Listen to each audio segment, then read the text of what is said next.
సాంస్కృతిక కళాకారుడు folk singer Epuri Somanna మళ్లీ పార్టీ మారారు. మునుగోడు ఎమ్మెల్యే కోమటిరెడ్డి వెంకటరెడ్డి ఆధ్వర్యంలో కాంగ్రెస్ పార్టీలో చేరారు. తెలంగాణలో కొత్త ప్రభుత్వాన్ని ఏర్పాటు చేసిన కాంగ్రెస్ లో తన పాత రాజకీయ జీవితాన్ని మరోసారి కొత్తగా మొదలుపెట్టాడు. ఏపూరి సోమన్న పార్టీ మారడంపై పాజిటివ్ కంటే నెగిటివ్ కామెంట్లే ఎక్కువగా వస్తున్నాయి. సాంస్కృతిక కళాకారుడిగా గుర్తింపు తెచ్చుకున్న ఏపూరి రాజకీయాల్లో కూడా యాక్టివ్గా ఉంటూ వచ్చారు. తన సొంత నియోజకవర్గం తుంగతుర్తి నుంచి పోటీ చేసేందుకు ప్రయత్నాలు మొదలుపెట్టారు.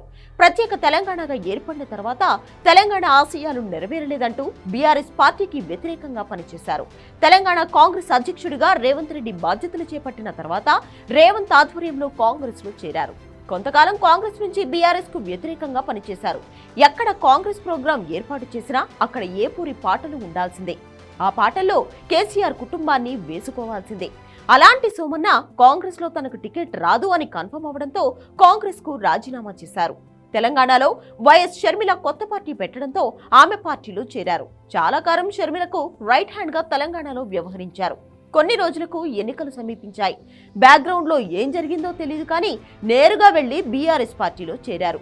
ఏ వ్యక్తికి తిడుతూ పాటలు పాడాడో, ఆ కుటుంబాన్ని దొంగలు అని చెప్తూ ప్రదర్శనలు ఇచ్చారో వాళ్ల చేతుల మీదుగానే కండువా కప్పుకుని గులాబీ సైన్యంలో చేరారు. సీన్ కట్ చేస్తే ఎన్నికల్లో పరిస్థితి తారుమారైంది. కాంగ్రెస్ అధికారంలోకి వచ్చింది. దీంతో ఏపూరి సైలెంట్ అయ్యారు. ఇప్పుడు సడన్ గా మళ్లీ కాంగ్రెస్ లో కండువా కప్పుకున్నారు. దీంతో ఏందిది సోమన్న, ఎన్నిసార్లు పార్టీ మారుతావంటున్నారు ఆయనను అభిమానించే వాళ్ళు. తెలంగాణలో పాటలకు ఎలాంటి ప్రత్యేకత ఉంటుందో సెపరేట్ గా చెప్పాల్సిన అవసరం లేదు. అందులోనూ ఏపూరి పాటలకు ప్రత్యేక స్థానం ఉంటుంది. చాలా మంది గద్దర్ తర్వాత అలా పాటలు పాడే వ్యక్తిగా ఏపూరిని అభిమానిస్తారు.